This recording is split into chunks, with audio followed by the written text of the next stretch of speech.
വയനാട്ടിൽ കടുവാക്രമണത്തിൽ മരിച്ച രാധയുടെ മൃതദേഹം കണ്ടെത്തിയ സ്ഥലത്ത് വീണ്ടും കടുവയെ കണ്ടെന്ന് നാട്ടുകാർ. കാടിനുള്ളിൽ നിന്ന് ശബ്ദം കേട്ടെന്ന് ഉദ്യോഗസ്ഥരും പറഞ്ഞു. ബോഡി കിടന്ന സ്ഥലത്ത് നോക്കാൻ വേണ്ടിയിട്ട് വെറുതെ പോയതായിരുന്നു. അങ്ങനെ ഞങ്ങൾ ബോഡി വലിച്ചുകൊണ്ട് വന്ന പാട് നോക്കിയിട്ട് ഇങ്ങനെ വരുമ്പോഴാണ് തൊട്ട് മുമ്പിൽ ഒരു ഗർജനം കേട്ടായിരുന്നു ചെറുതായിട്ട്. അപ്പോൾ ഞങ്ങൾ വിചാരിച്ച കരിയലേൻ്റെ അങ്ങനത്തെ സൗണ്ടാന്ന് വിചാരിച്ചിട്ട് പിന്നെ കുറച്ച് കഴിഞ്ഞപ്പോൾ ഒന്നും കൂടെ കേട്ടു. അപ്പോഴാണ് തൊട്ട് മുമ്പിൽ നിന്ന് സാധനം എണീറ്റ് പോയി. ഒരു 10 മീറ്റർ ഉണ്ടായിരുന്നു. ഞങ്ങളൊരു 2 സ്റ്റെപ്പും കൂടെ വെച്ചിരുന്നെങ്കിൽ അതിൻ്റെ പെട്ടുപോയാണ്. ആ മുമ്പിൽ പോയ ആൾ പറഞ്ഞു ഇതാ കടുവ എന്ന് പറഞ്ഞിട്ട് പുള്ളിക്കാരൻ വേഗം ബാക്കോട്ട് ഓടിയപ്പോൾ തൊട്ട് മുമ്പിൽ ഞാനുണ്ടായിരുന്നു. അങ്ങനെ ഞങ്ങൾ അവിടെ നിന്ന് ഓടി പോരുക ചെയ്ത്.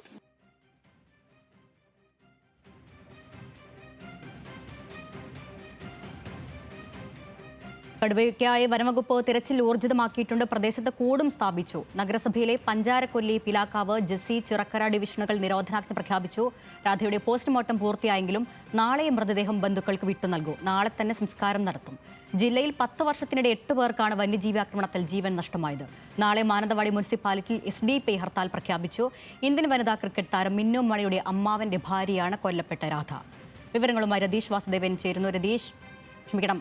ലിനറ്റ് വർഗീസാണ് വയനാട്ടിൽ നിന്ന് ചേരുന്നത്. ലിനറ്റ്, ഇപ്പോഴും തിരച്ചിൽ തുടരുക തന്നെയാണല്ലോ? ഈ രാത്രിയോടെ വെളിച്ചമടക്കമുള്ള പ്രതിസന്ധികൾ മുൻപിലുണ്ട്. എന്തെല്ലാം സജ്ജീകരണങ്ങളാണ് വനംവകുപ്പ് ഒരുക്കിയിട്ടുള്ളത്? പ്രദേശത്തുനിന്ന് ആളുകൾ പിരിഞ്ഞുപോയോ?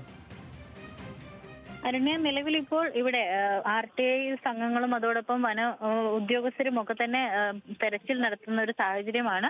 പക്ഷെ കാടിനുള്ളിൽ ഉള്ള തെരച്ചിൽ ഇപ്പോൾ അവസാനിപ്പിച്ചിരിക്കുകയാണ്. നാളെ രാവിലെ ആയിരിക്കും അത് പുനരാരംഭിക്കുക.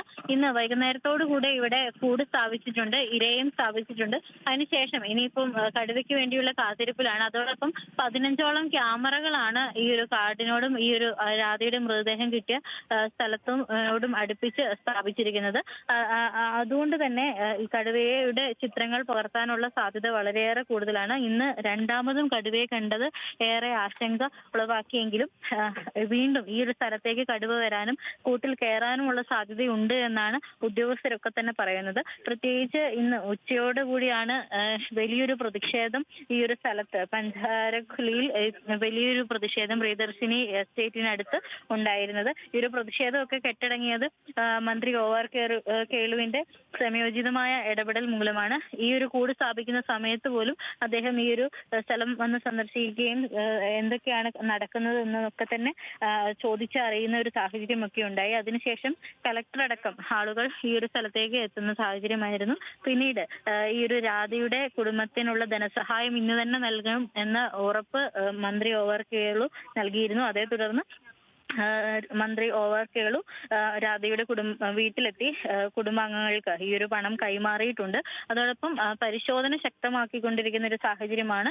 ഈ പ്രതിഷേധവും ആളുകളുടെ ഭാഗത്തു നിന്ന് ഇപ്പോഴും ഉണ്ട്. കാരണം ആശങ്ക ഇതുവരെ അവസാനിച്ചിട്ടില്ല. കടുവയെ കൊല്ലണം എന്ന് തന്നെയുള്ള നിലപാടിൽ തന്നെയാണ് നാട്ടുകാരൊക്കെ തന്നെ ഉള്ളത്. ഇവിടെ നിലവിൽ ഇപ്പോൾ ഫോറസ്റ്റ് ഉദ്യോഗസ്ഥരും അതോടൊപ്പം തന്നെ RTI അംഗങ്ങളും ഒക്കെ തന്നെ ഇവിടെ പരിശോധന നടത്തുന്ന ഒരു സാഹചര്യമാണ്. ഈ ഒരു ഭാഗത്ത് ഈ ഒരു എസ്റ്റേറ്റ് പ്രത്യേകിച്ച് തോട്ടം മേഖലയാണ്. അതിരാവിലെയും രാത്രിയിലും ഒക്കെ കാട് നിന്ന് മാറി കടുവ ഈ ഒരു ജനവാസ മേഖലയിലേക്കും ഈ ഒരു തോട്ടം ഭാഗങ്ങളിലേക്കൊക്കെ ഇറങ്ങാനുള്ള സാധ്യതയെ എടുത്തിട്ട് ഈ ഒരു ഉദ്യോഗസ്ഥരൊക്കെ തന്നെ രാത്രിയിൽ പരിശോധന ശക്തമാക്കുമെന്നാണ് അറിഞ്ഞിരിക്കുന്നത്. 3 ടീമുകളായിട്ടുള്ള പരിശോധനകളാണ് നടത്തുന്നത്. വാഹനങ്ങളിലൊക്കെ തന്നെയായി 3 ടീമുകൾ ഈ ഒരു 48 മണിക്കൂർ ശക്തമായ പരിശോധന നടത്തുമെന്നാണ് വനം വകുപ്പ് ഉദ്യോഗസ്ഥരൊക്കെ തന്നെ പറയുന്നത്. അരുണ്യ, അതാണ് വനംവകുപ്പിന്റെ പരിശോധന ഇപ്പോഴും തുടരുകയാണ്. വനത്തിനകത്തുള്ള പരിശോധന നാളെ ഉണ്ടാകുള്ളൂ. കൂടെല്ലാം സ്ഥാപിച്ച് ഇരയും അതിൻ്റെ കൂട്ടിൻ്റെ ഉള്ളിലിട്ടപ്പോൾ വനംവകുപ്പ് ഉദ്യോഗസ്ഥർ കാത്തിരിക്കുകയാണ് നരഭോജി കടുവയെ പിടികൂടാൻ. വിവരങ്ങൾ നൽകുകയായിരുന്നു ലിനറ്റ് വർഗീസ് വയനാട്ടിൽ നിന്നും.